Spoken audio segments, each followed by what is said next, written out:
जय हिंद छात्रों। आज हम नंबर सिस्टम का थ्योरी लेके आए हैं। क्लास 10th और 9th दोनों में काम करेगा। जो ए से लेके जेड तक नंबर सिस्टम का परिभाषा बताएंगे, वो भी समझाते हुए, और उस परिभाषा को अगर अच्छे तरीक़ा से समझ लेगा तो उसमें ऑब्जेक्टिव ही और सब्जेक्टिव भी काम करेगा। जो आराम से समझेगा छात्रों, ज़्यादा देर ना करते हुए चलते हैं, शुरुआत करते हैं छात्रों। पहला परिभाषा के नाम है संख्या। क्या नाम है छात्रों? संख्या। बोलेंगे क्या? संख्या। जिसको अंग्रेजी में क्या बोलते हैं? नंबर। क्या बोलते हैं? नंबर। इसकी परिभाषा बताने जा रहे हैं छात्रों कि संख्या क्या होता है। सुनेगा छात्रों गौर से कि जो वस्तु के परिमाण अथवा इकाई या प्रश्न कितने का जवाब देता है। फिर से सुनेगा छात्रों कि जो वस्तु के परिमाण अथवा इकाई का अपवर्त अथवा प्रश्न कितने का जवाब देता है, उसे संख्या कहता है। अगर ये भी नहीं आया समझ में छात्रों, तो खाली इतना बोलेगा, प्रश्न कितने का जवाब देता है। प्रश्न कितने का जवाब देता है, उसे हम संख्या कहते हैं। प्रश्न कितने का जवाब देता है, उसे संख्या कहते हैं। जैसे प्रश्न बोलेगा बहुत सारे ऐसे एग्जाम्पल है कि 5 किताब 50 kg, 5 और 50 यहाँ मेरा संख्या हो गया। जैसे 5 किताब और 50 kg बोलेंगे तो कितने होगा ना, तो संख्या डिजिट आया 5। 5 किया है संख्या। जैसे 50 बोलेंगे कि 50 kg, तो भी संख्या। अगर नहीं समझ में आया छात्रों, तो मान ली कोई दुकानदार के पास जाएगा सामान खरीदे, तो बोलेगा कि ये चीनी कितने का है, तो बोलेगा कि सर ये टाटा साल्ट 25 रुपये का है। तो 25 रुपये क्या हुआ छात्रों? तो संख्या हुआ। तो उसी तरीक़ा से बोलेगा कि सर किताब ये कितने का है, तो बोलेगा 350 का। तो छात्रों सुनेगा कि 350 रुपया हुआ, जो क्या हुआ? संख्या हुआ। तो समझो कि वो संख्या के माने क्या हुआ कि प्रश्न कितने का जवाब देता है, उसे हम क्या कहते हैं? संख्या। खाली इतने याद रखेगा प्रश्न आंसर कि प्रश्न कितने का जवाब देता है, उसे क्या कहते हैं? संख्या। अभी समझा दिए छात्रों कि प्रश्न कितने का जवाब। मान लीजिए कोई सामान खरीदने गया और बोलेगा कि आलू कैसे रुपये के जी है, तो बोलेगा कि 10 रुपये के जी है। कैसे? 10 रुपये के जी। जो 10 बोले हैं जो क्या है? संख्या। तो उसी को हमें कहते हैं संख्या। मान लिया कोई कॉपी भी खरीदने गया, बोले दुकानदार से कितने रुपये का है, तो बोलेगा कि 50 रुपया का है। कितने का है? 50 रुपया। तो 50 रुपया जो बोले वो क्या हुआ? संख्या। तो उसी को हम क्या कहते हैं? संख्या। तो इसका परिभाषा कैसे बोलना है छात्रों? प्रश्न कितने का जवाब देता है, उसे हम संख्या कहते हैं। या बोल सकते हैं जो वस्तु के परिमाण अथवा इकाई का अपवर्त है अथवा प्रश्न कितने का जवाब देता है, उसे संख्या कहते हैं। ये सब अच्छे तरीक़ा से समझ में आ गया होगा छात्रों। अब हम आते हैं दूसरा प्रश्न, जिसको बोलते हैं प्रकृत संख्या। क्या बोलेंगे? प्रकृत संख्या। क्या बोलेंगे छात्रों? कि प्रकृत संख्या। प्रकृत संख्या किसे कहते हैं? तो सुनेगा छात्रों गौर से, गिनती की संख्या को हम क्या कहते हैं? प्रकृत संख्या। गिनती की संख्या को क्या कहते हैं? प्रकृत संख्या। गिनती कहाँ से स्टार्ट होता है छात्रों? 1 से। 1 हो गया, 2 हो गया, 3 हो गया, 4 हो गया, 5 हो गया, इन्फिनिटी तक चलते जाएगा। मैंने कह सकते हैं कि लगातार गिनती की संख्या को हम क्या कहेंगे? प्रकृत संख्या कहेंगे। क्या कहेंगे? प्रकृत संख्या कहेंगे। पूछ दिया कि प्रकृत संख्या किसे कहते हैं, तो गिनती की संख्या को प्रकृत संख्या कहते हैं। गिनती की संख्या को प्रकृत संख्या कहते हैं। गिनती कहाँ से स्टार्ट होगा छात्रों? 1 से। 1 से लगातार चलते चले जाएगा इन्फिनिटी तक। बताते हैं कहाँ तक चलते जाएगा? इन्फिनिटी तक। कहाँ चलते चले जाएगा? इन्फिनिटी तक। तुमसे पूछ दिया छात्रों कि ऑब्जेक्टिव में कहीं पूछ देगा कि सबसे छोटी प्रकृत संख्या क्या होता है, तो बताना छात्रों 1। सबसे छोटी प्रकृत संख्या क्या होता है छात्रों, तो बताना है 1। अब पूछ दिया छात्रों की सबसे बड़ी प्राकृतिक संख्या क्या होता है, तो उसको आंसर बताना है कि बड़ी प्राकृतिक संख्या को ज्ञात नहीं किया जा सकता है। बड़ी प्राकृतिक संख्या को ज्ञात नहीं किया जा सकता है। पूछ दिया छोटी प्राकृतिक संख्या क्या होता है छात्रों, तो 1। अब बड़ी पूछेगा तो बोल देना कि ज्ञात नहीं किया जा सकता है, कि कहाँ तक जा सकता है, इसीलिए ज्ञात नहीं किया जा सकता है। अब आते हैं छात्रों, प्राकृतिक संख्या हो गया छात्रों। अब आते हैं पूर्ण संख्या। क्या आते हैं छात्रों, पूर्ण संख्या। पूर्ण संख्या, पूर्ण संख्या किसे कहते हैं, जो सुनेगा छात्रों बढ़िया से। बताते हैं कि शून्य से लगातार गिनती को संख्या, मैंने गिनती कहाँ से करेंगे, तो 1 से, उसमें क्या लगा देना आगे, शून्य लगाना।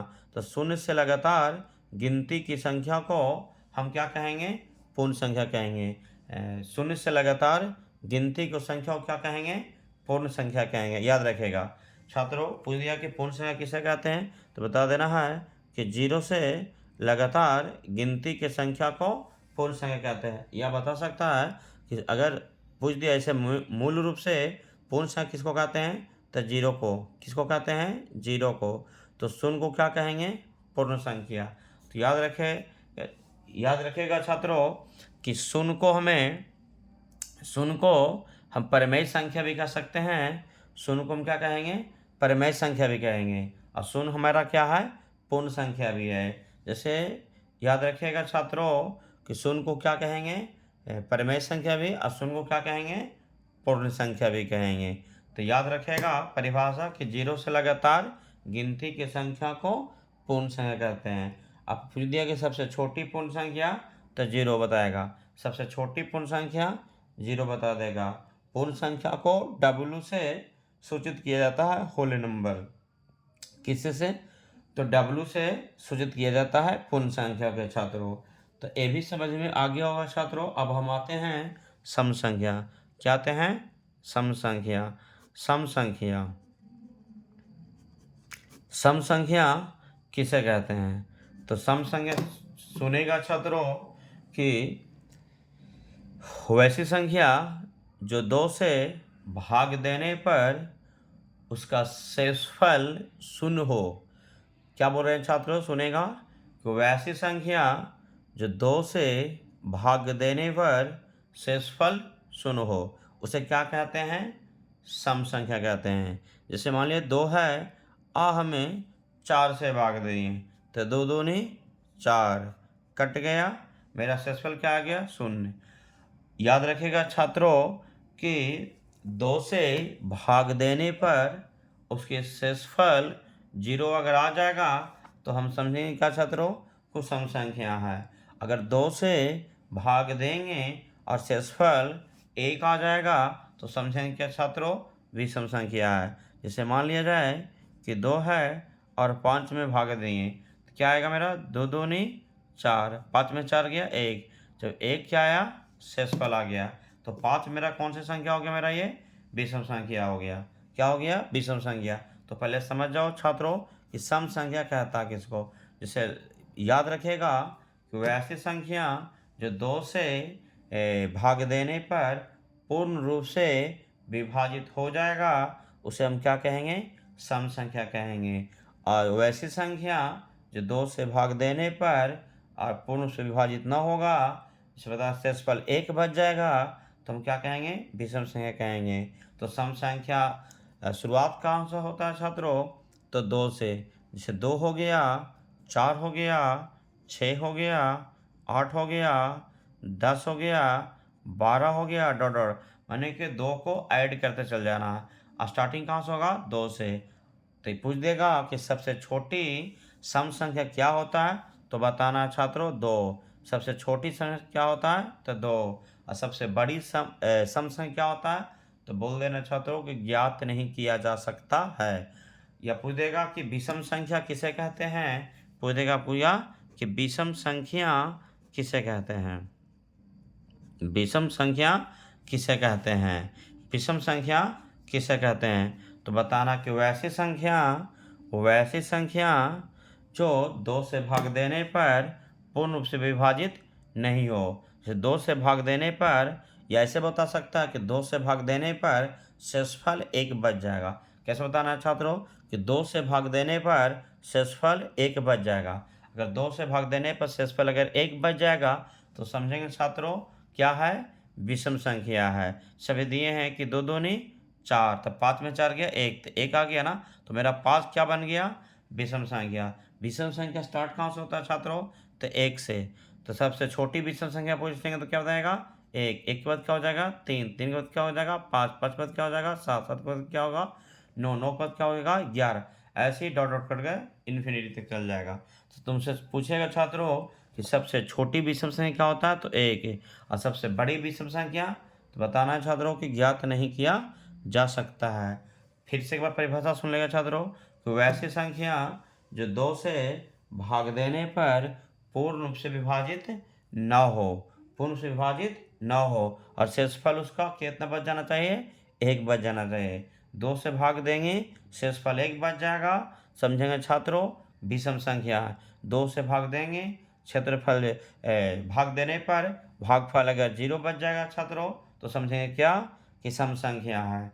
1 बचेगा विषम, 0 बचेगा सम, 1 बचेगा विषम, 0 बचेगा सम संख्या कहलाएगा। चलते हैं छात्रों, उम्मीद रखते हैं समझ में आ रहा होगा, ध्यानपूर्वक लगा के सुनेगा समझ में आएगा। अब बताते हैं छात्रों विषम हो गया। अब आते हैं कि परिमेय संख्या। क्या बताते हैं कि परिमेय संख्या। अब बताते हैं छात्रों कि परिमेय संख्या किसे कहते हैं। परिमेय संख्या किसे कहते हैं, वैसी संख्या जिसका पूर्ण रूप से वर्गमूल निकल जाएगा। वैसी संख्या जिसका पूर्ण रूप से परफेक्ट, एकदम परफेक्ट स्क्वायर हो जाएगा। वैसी संख्या जिसका पूर्ण रूप से वर्गमूल निकल जाएगा परिमेय संख्या कहलाएगा। या आप बता सकते हो वैसी संख्या जो p बटा q के रूप में लिखा जाए उसे क्या कहेंगे, परिमेय संख्या कहेंगे। जो p बटा q के रूप में दर्शाया जाए तो क्या कहेंगे, परिमेय संख्या कहेंगे। या ऐसे भी समझ सकते हैं कि वैसी संख्या जिसकी पूर्ण रूप से वर्गमूल निकल जाएगा। जैसे पूर्ण रूप से बताते हैं छात्रों कि 4 है, तो 4 को पूर्ण परफेक्ट हो जाएगा, कितना का परफेक्ट है ये, 2 का, तो 2 क्या हो गया मेरा परिमेय संख्या। जैसे बताते हैं क्या 9, तो 9 के पूर्ण रूप से वर्गमूल निकल जाएगा, कितना हो जाएगा 3। जैसे मान लिया छात्रों 36, तो 36 का कितना वर्गमूल हो गया मेरा 6। जैसे मान लिया क्या होगा मेरा 49, कितना मेरा आ गया 7। जिसका पूर्ण रूप से वर्गमूल निकल जाएगा वो परिमेय संख्या कहलाएगा। जिसका पूर्ण रूप से वर्गमूल नहीं निकलेगा अपरिमेय संख्या कहलाएगा। छात्रों याद रखेगा कि परिमेय संख्या किसे कहते हैं, तो वैसी संख्या जिसका पूर्ण रूप से वर्गमूल निकल जाएगा परिमेय संख्या कहलाएगा। जिसका पूर्ण रूप से वर्गमूल नहीं निकलेगा अपरिमेय संख्या कहलाएगा। छात्रों बताते हैं परिमेय संख्या कैसे, जैसे 5 है तो 5 का वर्गमूल निकलेगा पर पूर्ण रूप से नहीं निकलेगा, ये दशमलव में जाएगा, तो समझेंगे छात्रों क्या है, अपरिमेय है। क्या है, अपरिमेय है। जैसे मान लीजिएगा क्या दे दिए 12, मान लिया दे देंगे तुमको 8 दे दिए, तो 8 मेरा क्या है, वर्गमूल निकलेगा पर पूर्ण रूप से नहीं निकलेगा। ये भी वर्गमूल निकलेगा पर पूर्ण रूप से नहीं निकलेगा। जो पूर्ण रूप से निकल जाएगा वो क्या कहलाएगा, परिमेय। जो पूर्ण रूप से नहीं निकलेगा वो क्या कहलाएगा, अपरिमेय। क्या कहलाएगा, अपरिमेय। तो एक इसमें देखो छात्रों ऑब्जेक्टिव में भी काम करता है परिमेय और अपरिमेय को पहचानना, कि आता है कि निम्नलिखित में कौन परिमेय संख्या है और निम्नलिखित में कौन अपरिमेय संख्या। तो ध्यान रखेगा छात्रों कि जिसका पूर्ण रूप से वर्गमूल निकल जाएगा परिमेय संख्या कहलाएगा। जिसका पूर्ण रूप से वर्गमूल नहीं निकलेगा अपरिमेय संख्या कहलाएगा। जो एग्जाम्पल हमें देकर समझा दिए छात्रों, जैसे पूछ देगा कि 25, तो 25 का वर्गमूल कितना हो जाएगा मेरा ये 5। हो सकता है पूछ देगा 26, तो 26 का वर्गमूल पूरा निकलेगा छात्रों, नहीं निकलेगा। ये पूछ देगा कि 25 का कितना वर्गमूल आएगा 5, पूछ देगा क्या 26, तो 26 का तो वर्गमूल पूर्ण रूप से नहीं निकलेगा पर निकलेगा पर दशमलव में। जब दशमलव निकलेगा समझ जाएगा छात्रों क्या है, ये अपरिमेय संख्या है। छात्रों उम्मीद रखते हैं कि परिमेय और अपरिमेय अच्छे तरीक़े से समझ में आ गया होगा। छात्रों अब हम आते हैं अपरिमेय में कुछ और ऑब्जेक्टिव देता है कि परिमेय प्लस, देखिए ध्यान लगा के सुनेगा ये ट्रिकली रूप में, कि परिमेय और अपरिमेय का दोस्ती, चाहे एक परिमेय लेगा और एक अपरिमेय लेगा, ठीक है, या एक परिमेय लेगा छात्रों कि एक अपरमेय लेगा छात्रों, एक परिमेय लेगा और एक अपरमेय लेगा छात्रों, एक परिमेय और एक अपरमेय। 13 में छात्रों सुनेगा कि चाहे जोड़ देगा, चाहे घटा देगा, चाहे गुना कर देगा, चाहे भागफल दे कर देगा। अगर कहने के रीजन है छात्रों कि एक परिमेय संख्या है, एक अपरमेय संख्या, परिमेय में अपरमेय को जोड़ दें या परिमेय को परिमेय में जोड़ दें तो क्या बनेगा, सारा प्रमेय बनेगा। सभी क्या बनेगा, अपरमेय बन जाएगा। क्या बनेगा, अपरमेय। परिमेय प्लस अपरमेय क्या बनेगा, अपरमेय। परिमेय माइनस अपरमेय, अपरमेय। परिमेय गुना अपरमेय क्या बनेगा, अपरमेय। परिमेय भागा अपरमेय, परिमेय भागा अपरमेय क्या बनेगा, अपरमेय। तो कहने की रीजन है कि परिमेय में चाहे जोड़ दे, चाहे घटा दे, चाहे गुना कर दे, चाहे भागा कर दे, सब क्या बन जाएगा, अपरमेय। तो याद रखिएगा छात्रों, इसका ट्रिक लेकर हम वीडियो बनाए हैं, यूट्यूब पर अपलोड कर दिया गया है। जो शुद्ध पानी और अशुद्ध पानी पर ट्रिक लिए वो अगर देख लेगा पूरा समझ में आ जाएगा छात्रों। तो परिमेय अपरमेय भी अच्छी तरीक़ा से समझ में आ गया होगा छात्रों। अब हम आते हैं अगले, अब आते हैं छात्रों अभाज्य संख्या। अब आते हैं छात्रों अभाज्य संख्या क्या होता है छात्रों। अब हम आते हैं अभाज्य संख्या।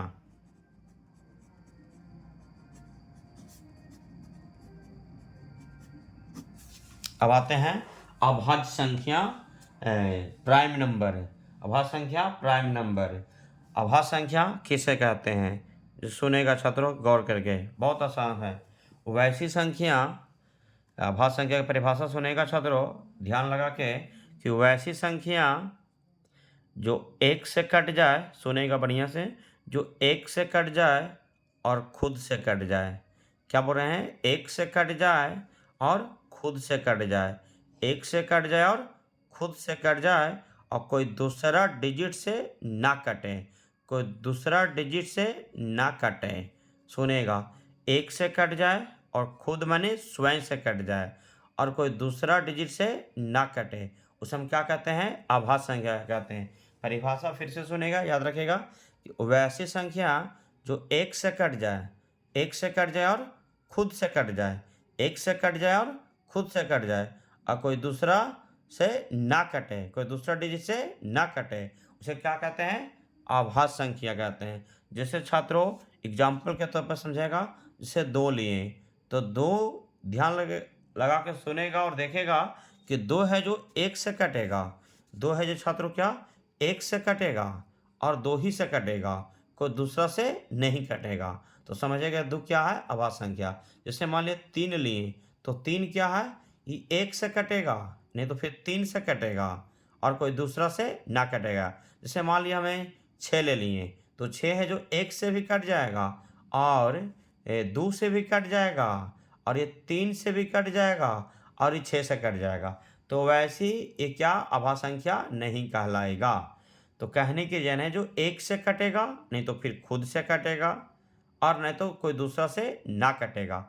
जब ना कटेगा समझाएगा वो अभाज्य संख्या। अगर एक से कटे और खुद से कटे तब अभाज्य संख्या, और एक से कटे और खुद से कट गया और कोई दूसरा डिजिट से कट जाता, मैंने एक से भी कट गया और खुद से कट गया और कोई दूसरा डिजिट से कट जाएगा तो समझना कोई अभाज्य संख्या नहीं है, अभाज्य संख्या नहीं है। जैसे मान लीजिए दे दिए क्या 9 दे दिए, तो 9 है जो एक से भी कट गया और ये 9 से भी कट गया, तो ये तो हो गया 100 खुद से, और देखो दूसरा से भी कट जाएगा, ये 3 से भी कट गया, तो इसीलिए ये अभाज्य संख्या नहीं है।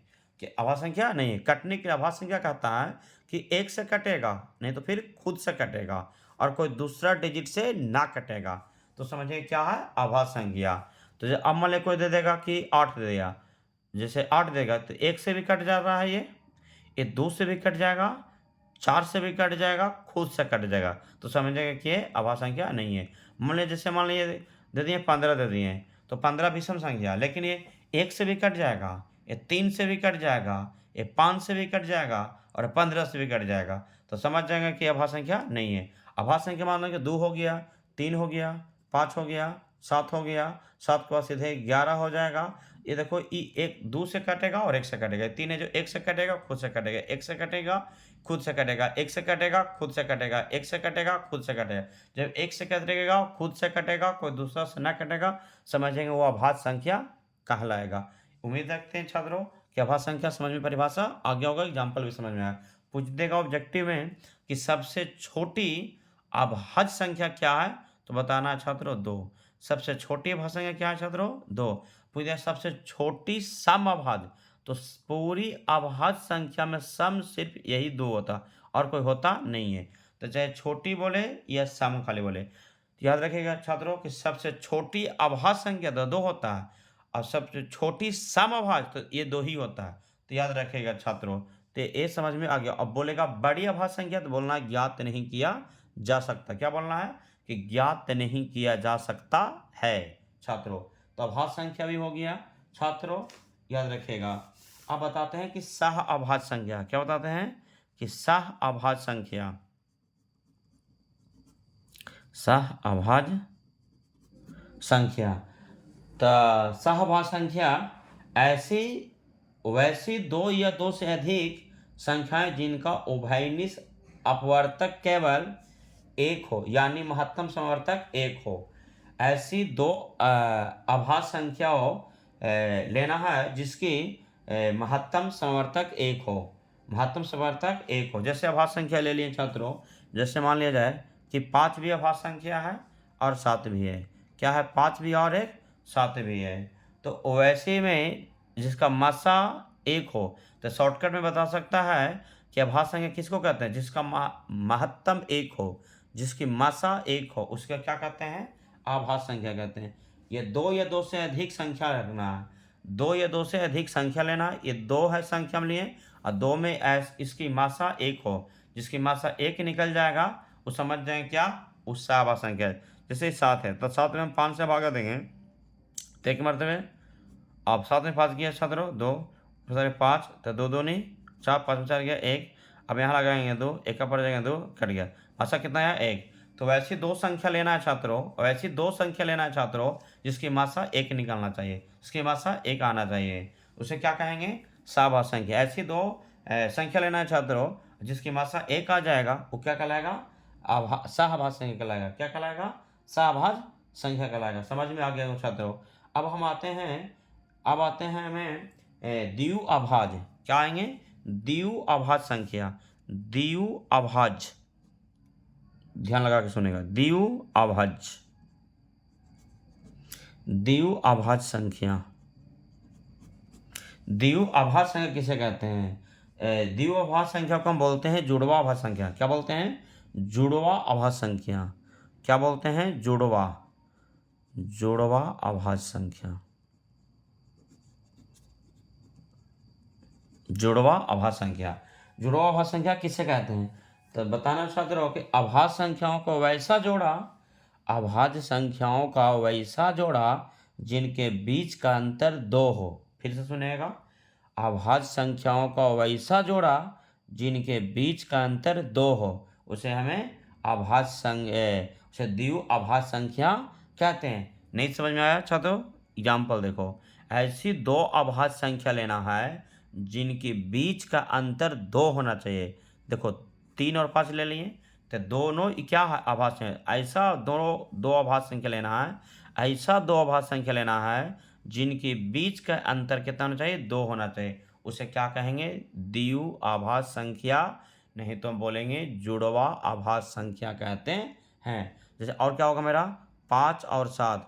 छात्रों देखो, 5 में से 3 को घटाएंगे, कितना आएगा? 2, और 7 -5 करेंगे, घटाएंगे, कितना आएगा छात्रों? 2। तो ऐसी 2 अभाज्य संख्या लेना है जिनके बीच का अंतर कितना होना चाहिए? 2, और दोनों होना चाहिए क्या? अभाज्य संख्या।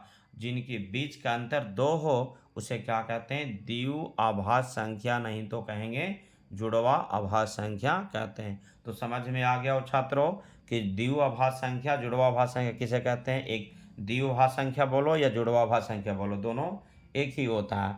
परिभाषा कैसे बोलना छात्रों? कैसी 2 अभाज्य संख्या जिनके बीच का अंतर 2 हो, उसे हम क्या कहते हैं? जुड़वा अभाज्य संख्या कहते हैं, नहीं तो फिर बोलेंगे द्वितीय अभाज्य संख्या कहते हैं छात्रों।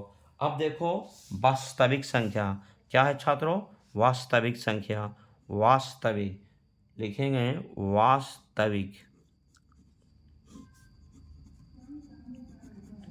वास्तविक संख्या, वास्तविक संख्या छात्रों, वास्तविक संख्या किसे कहते हैं, तो बताना है छात्रों कि सभी परिमेय, सुनेगा ध्यान लगा के, सभी परिमेय संख्या और अपरिमेय संख्या को, सभी परिमेय संख्या और अपरिमेय संख्या को, सभी परिमेय संख्या और अपरिमेय संख्या को हम क्या बोलते हैं, वास्तविक संख्या कहते हैं। सभी परिमेय संख्या और अपरिमेय संख्या को क्या बोलते हैं, वास्तविक संख्या कहते हैं। सुनेगा, सभी परिमेय संख्या और अपरिमेय संख्या को हम क्या बोलते हैं, वास्तविक संख्या कहते हैं। माने कि परिमेय संख्या अपरिमेय संख्या को मिला दिया गया, क्या कहेंगे, वास्तविक संख्या। परिमेय संख्या और अपरिमेय संख्या को मिला दिया क्या कहलाएगा, वास्तविक संख्या कहलाएगा।